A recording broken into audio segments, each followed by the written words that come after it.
Hello, my name's Martin, welcome back to another video. James is here. You alright? So this week we're in Derbyshire. It's a bit nippy. It's cold. Yeah, it's the first bit of the cold weather we've had this year, and it's a bit nippy. Anyway, we've come to look at an old lead mine, and the lead mine is called, as you've seen by the title of this video probably, Magpie Mine.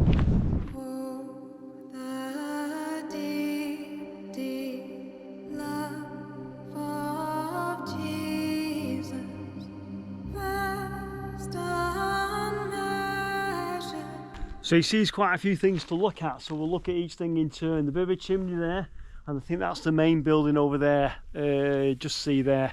But as you can see why it's quite interesting, because it's quite intact. Now the workings obviously are all underneath this hillside. You can't get in them, apparently they're all sealed off.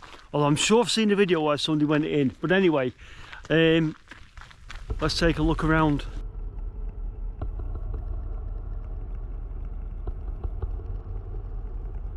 This chimney, apparently, from the information board, dates from 1840. Apparently in 2013 they had to go in and do a repair because some of the lining on the inside had fallen away.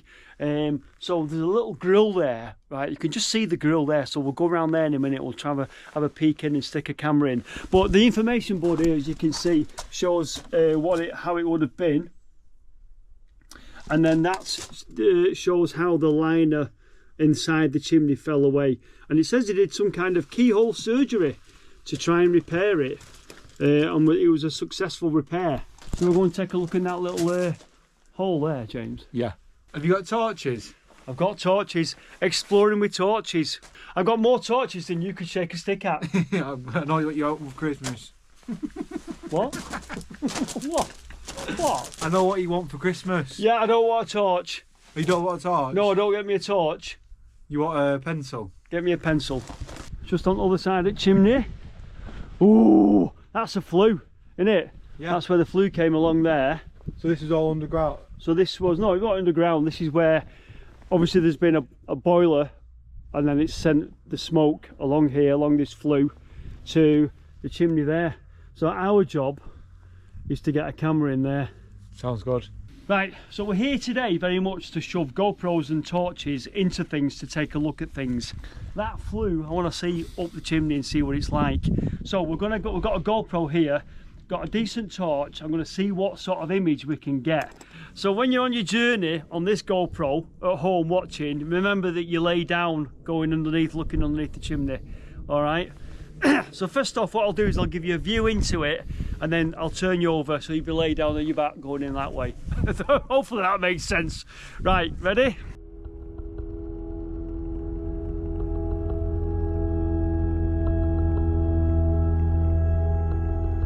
come with me. Okay, so first off, you're going in as if you were crawling in. Get that camera right in there. So there you go. So there you go, there's your look around.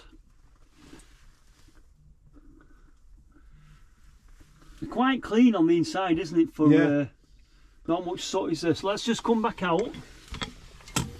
Right, ready? So hopefully you should be able to look up. I don't know what you can see there.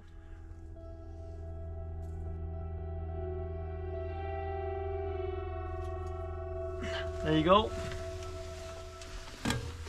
Right, now we're going to take a look in the flue there. So, you ready with your torch? Exploring with torches. Exploring with torches, let's go. Come down here, come on.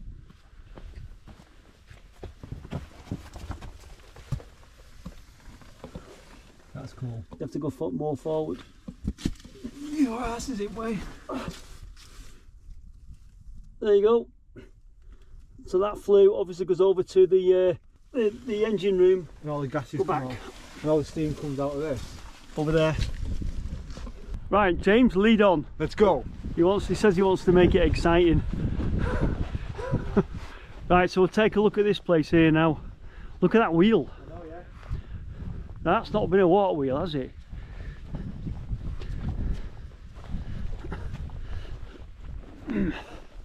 Interesting. Now, as you can see, I've typed out a little bit of a timeline of this mine. And you look at the top there, 1740 was the earliest recorded workings in this area of lead mining. Look at the bottom, 1954. So what we're looking at the moment is the 1954 incarnation of this mine. You'll see that there's lots in between there, and we'll go through those things and we'll discuss them in a little bit more detail, but that's basically your timeline. We'll keep coming back to that. A what? A winch. What's that? Interesting stuff. So that's been the winch that's that's been the winch that's lifted the winding gear for up there, hasn't it? So it's gone across there, hasn't it? To lift things up? Yeah, through up above there and over, and the shaft will be over there. It's all coming together. It's so good how it's so intact. Yeah, well this is it, and it's why we've come. It's so intact. That's cool. That's very cool. And so I take it this is the winding, the engine house.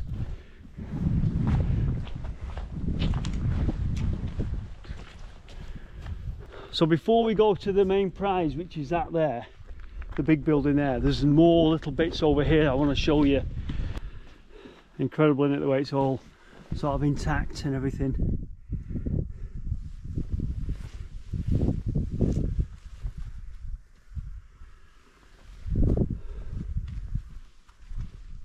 And if you look at that, this is what gets me the most. Obviously this, what is here now, is spoil all along here. He's doing his arty shot. But look at the land, the way the land's like. Is this subsidence? Is this the remains of buildings? Who can tell, eh? I like it here because it's like so open space. If you got this in town, full of like houses next to it, you could just think of all the pollution. It would have gone. If this was in town, yeah, it would have gone. But it would have been demolished, like, you know, about 100 years ago or something like that. Because it's here, it's just been left alone, and it's survived. And it's just because there's nothing there, it looks more impressive. Yeah. Reading the information, 250 years they've been mining for lead on this site. I knew it went back a long way. The winding engine that's in here, I don't know if it's still in there though, but there was a winding engine in there, and it was this company came in, I think, trying to make a success of the mine, stuck a winding engine in there, and it wasn't a proper purpose-built mine winding engine. It was a winch off a trawler, apparently an old trawler. That's what they used. So that drum is attached to some sort of like Heath Robinson affair that was an old trawler. So you'll see at the moment, I'm jumping to the end of the timeline, you'll see it says post World War II, a company came in, Waihe Investment and Development. Look, I think they thought they were going to make a go of this mine and they were going to make a fortune. So they fitted new electronic submersible pumps and a new winder, which it says in reality was a ship's winch fitted to a diesel engine, which is what we've just been looking at. Also, this steel headgear was installed as well. Slightly more sophisticated equipment for this mine, but alas, there was a fall in the price of imported lead. So it was just imported rather than mined on site, and the mine, as I say, closed in 1954. The shafts are here, so in a minute we're going to poke something down there and have a look down there. We'll come back to that. Let's have a look inside this thing here. I thought this was over a shaft, but it's clearly not, is it? Now, as with all mining, they have problems with water. The curse of miners flooding into the mine. But water was one of the problems, and what they had here was a Newcomen engine, one of the early steam engines that was used as a pumping machine. So you'll see on our timeline, 1824, the Newcomen pumping engine was installed at the mine, which resulted in the mine being more productive, and it led to a record being broken in 1827. 800 tons of lead was taken out of the mine, a record that remained until 1871. I think the engine was probably housed in this big engine house here. Not sure, but it looks like it was probably in here.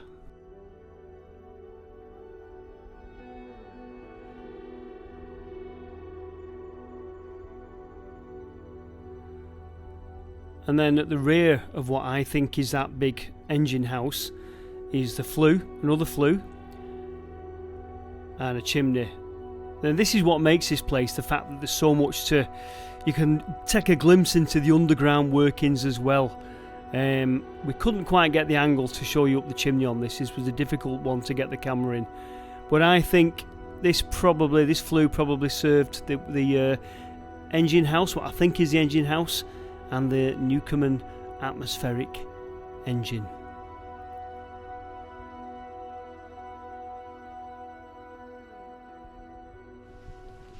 Beam me up, Scotty. But joking aside, that is an old.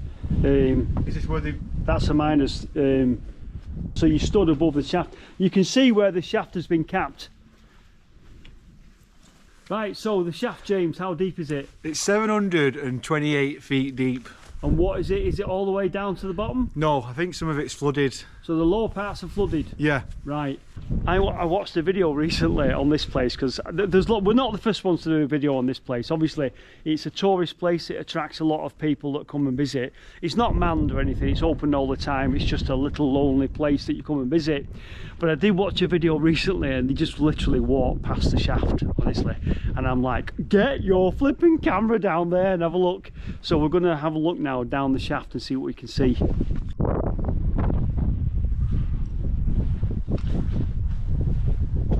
I've got my spot and James is going to floodlight this shaft. It looks a little bit misty, 728 feet. I don't know what level the water's at or how much it fills it, but we'll see what we can see down the shaft, shall we? So there you go, it's quite a square shaft and you can see down there how it goes underneath this section here. So when James was stood in that lift before, we were actually on top of it. So it's a big square stone lined shaft, as you can see. So if we go down past that, down the bottom, again we're zooming into mist. So that mist caused a real problem with my lenses. It was steaming them up, but that's the best I can get for you. You can just see down there towards the depths, and as always with these things, terrifying. Right, so 728 feet. How high is Blackpool Tower? About 520. 511, I think, 513, something like that. I'd have to look it up. I'll put it down here if we've got it wrong. So you could fit Blackpool Tower in that shaft. That is bloody scary. Yeah. That was bloody scary. Right, so there's a little horse gin over there. We'll go and take a look at the horse gin, and I think there's another shaft over there as well. James likes it because it's free. That's what he likes about it. It's very good. He's trying to intellectualise it. It's very good because it's not commercial and you don't have to pay. In other words, he's able to walk in and not pay. Yeah, well, that's how it should be. Yeah, right. You know the place is cursed as well. Is it? Allegedly there's a curse on it, but I'm going to tell you a story in a bit of why it's cursed. Obviously, I don't believe in that stuff, but it's allegedly cursed.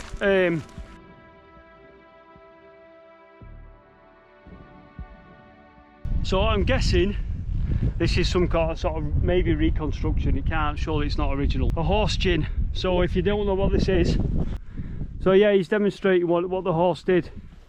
The horse just went round and round and round, and wound that thing above, and you could wind things up. It was like a winding mechanism. Now there is a shaft nearby. There's something there we'll take a look at, and there is another one there. Okay, so as I've pointed out to you, there's two shafts here, and I'm trying to pinpoint where we are on the site. Now initially I thought we were at the green X where it says Old Shaft, but I actually think we're over where the red arrow is where it says Lead Mine. So I think this was probably, when I give you the timeline and I said there's been workings here since the 1700s, I think this is one of those early 1700s workings, and this is probably the site of the original mine. Maybe I'm speculating here, but the reason I say it is because there's two shafts in close proximity to each other, and I'm wondering if there was an upcast and a downcast. They used to light fires at the bottom of the shafts, didn't they, to draw the air through.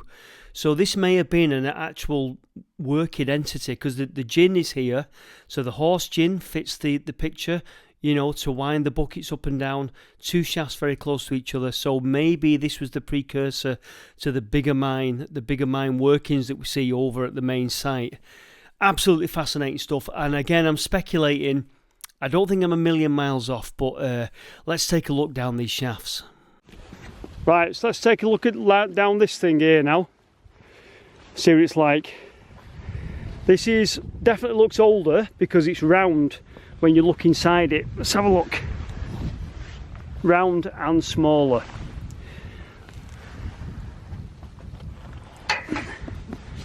Look at that. Let's get it a bit more central. That's better. Yeah. That's interesting, isn't it? That's bloody deep. Let's do a zoom.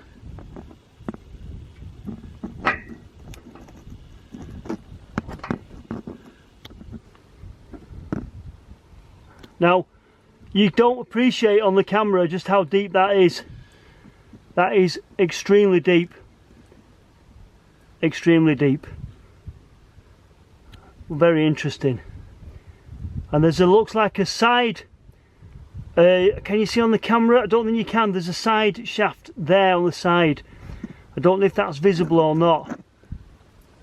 But there's like about halfway down, there's like a side tunnel.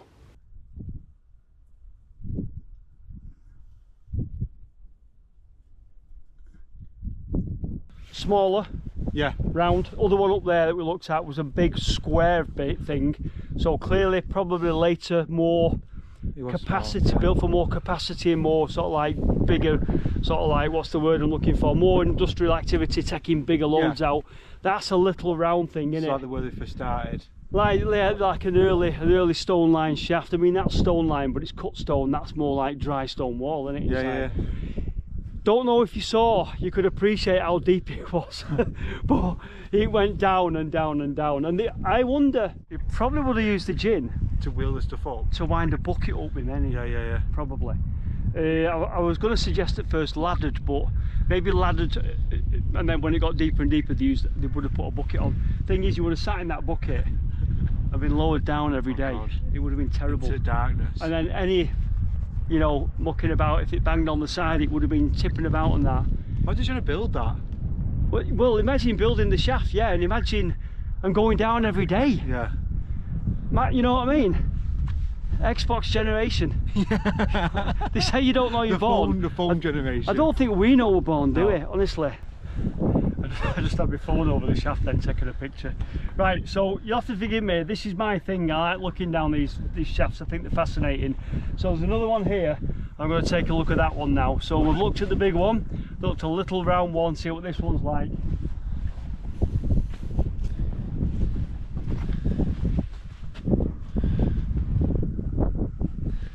Very similar.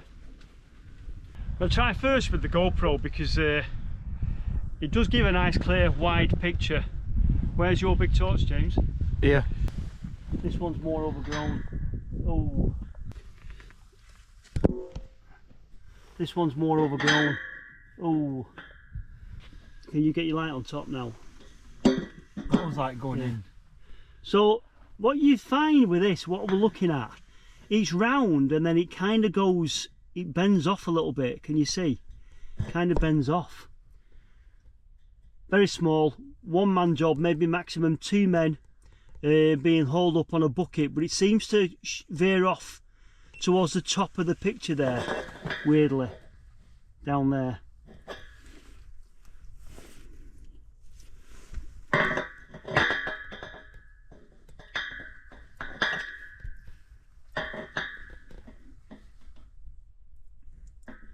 And it doesn't matter how much light you put in, it doesn't make you see any deeper.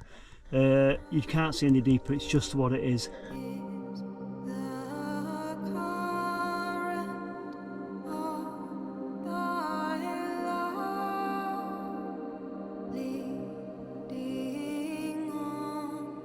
Yeah, golden hour's nice. It makes the sky nice. It lights things nice, but Yeah. I'm not into sunsets.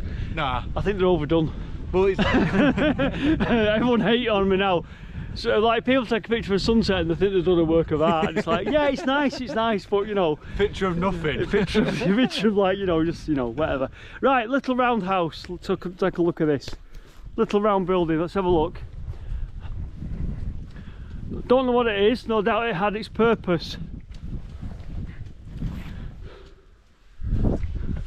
Interesting. Kind of concrete inside as well. So probably not old. Oh, he's found something else. He's found something else. It's all action. Look at that there. There's been something there, isn't it? And there's something else here. Looks like another, whoa, looks like another flue. Oh, what's that? Oh my God, where's that going? You're gonna have to go in. Exploring with torches, get all that. This is the problem, gear, just gear. And he has no idea. All the gear, no idea. Torches, drones, cameras. All to get the shot. Let's have a look. Right, let's have a look down there. You going in? I'll go in, come on.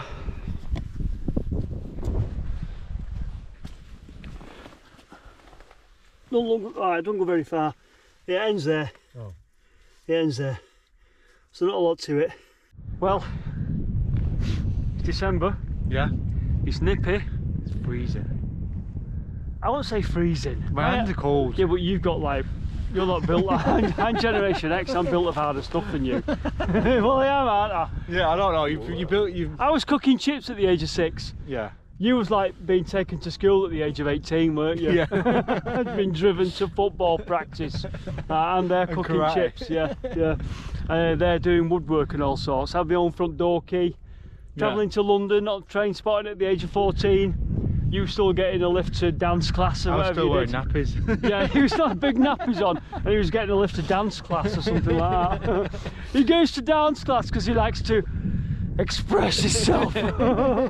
We had to buy a new flask because You broke it. I did actually.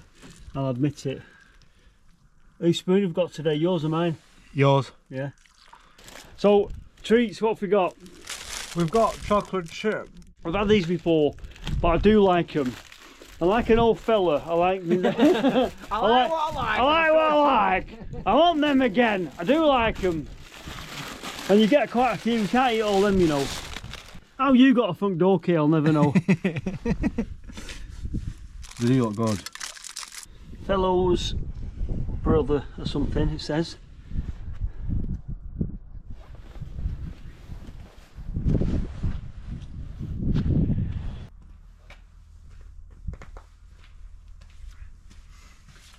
So, got a story for you. This is, remember before I said the place is apparently cursed. I don't believe in that stuff, but apparently it's cursed. And it's to do with some skullduggery that took place here. There was a rival lead mine in the area, and there was a bit of a fracas between the miners. I'll tell you the story now. For years, Magpie Mine was troubled by disputes with the neighbouring mines over who had the right to work each vein. Miners from Magpie Mine and the neighbouring Maypit Mine were both working the Great Red Soil vein and would light fires underground to smoke each other out. The arguments raged for years, both underground and in the courts. In 1833, 3 Maypit miners were suffocated by fumes from fires lit by Magpie miners, and 24 Magpie miners were put on trial for their murder. Several were freed immediately, and eventually all were acquitted because of the difficulty in identifying the individual culprits, as well as the provocative actions of the Maypit miners themselves. And so the wives of the miners that died put a curse on this place, apparently, and that's how the story goes. Right, so you're a miner and you work down there, you know what it's like. I don't know why you would do such a dreadful act and almost kill other miners that worked in the same sort of area as you. Was it the miners or the owners? Well, this is what I was going to come to. So how'd you get the workers to do a bad thing like that? Was it instigated by the owners? Because it's only the owners that are going to money makers lose money in it if their mine isn't doing as well. So they probably instigated the workers to do that, I think. Now, rich people manipulating working class people, does that ring a bell? No, just leave that. Now, if you look at our timeline there, you'll note that the disputes between the different rival mines actually caused the closure of Magpie Mine. It ruined it. 4 years, and in 1839, John Taylor, a famous Cornish mining engineer, was brought in to reopen the Magpie Mine. which now incorporated the Great Red Soil workings. So that must have been a nearby mine, I think, or another vein. But he introduced a number of innovations, including steel borers, safety hats, safety fuses on the explosive, and iron winding ropes. So he's upgrading this thing massively. Obviously bringing technology up from the Cornish tin mines. He introduced a more regular working shift patterns. He deepened the main shaft to 208 metres. He also installed a 40-inch Cornish pumping engine. This proved inadequate, and so he proposed a 70-inch engine, but the proprietors could not agree. Obviously, costs involved maybe. A lot of the miners and the engineers felt that a drainage sough would be the better solution. The Duke of Devonshire owned the land, and the pleas to dig a tunnel fell on deaf ears. But eventually, in 1873, and that's on our timeline, construction of the sough started, and it took 8 years to dig this sough from the River Wye near Ashford in the Water nearby to meet the main shaft, a distance of 2 kilometres. Apparently, according to the literature, that drainage sough still discharges, even today, 4 to 6 million gallons of water per day. This picture shows the drainage sough where it meets the River Wye, and that picture is by Alan Fleming.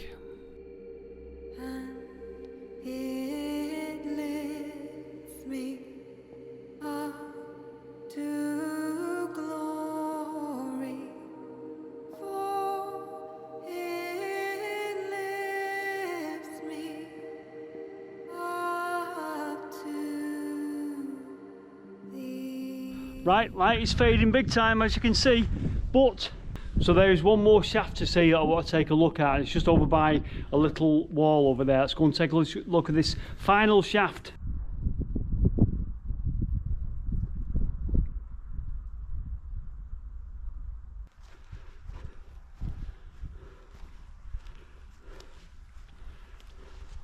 Final shaft. Oh, it's a big one. It's a big one. What's it like? Cool. It's a bit like that one near the horse ranch. So is it a round one? Yeah. Right, where's the best view? Right, are you ready? Let's take a look. Interesting. Another one, very similar. Round, stone, and again seems to go, don't look as deep this one unless I'm looking at a false floor, but seems to go off again towards the top of the screen. That's the only way I can describe it, but very, very, very interesting. Very similar, very interesting. Short days, short winter days. I know. It's nice though, it's good that we can get... It's 1 o'clock in the afternoon. Anyway, Magpie Mine, Derbyshire. I hope you enjoyed the video. Thanks very much for watching. Take care, and I'll see you in a bit. See you in a bit. Bye for now.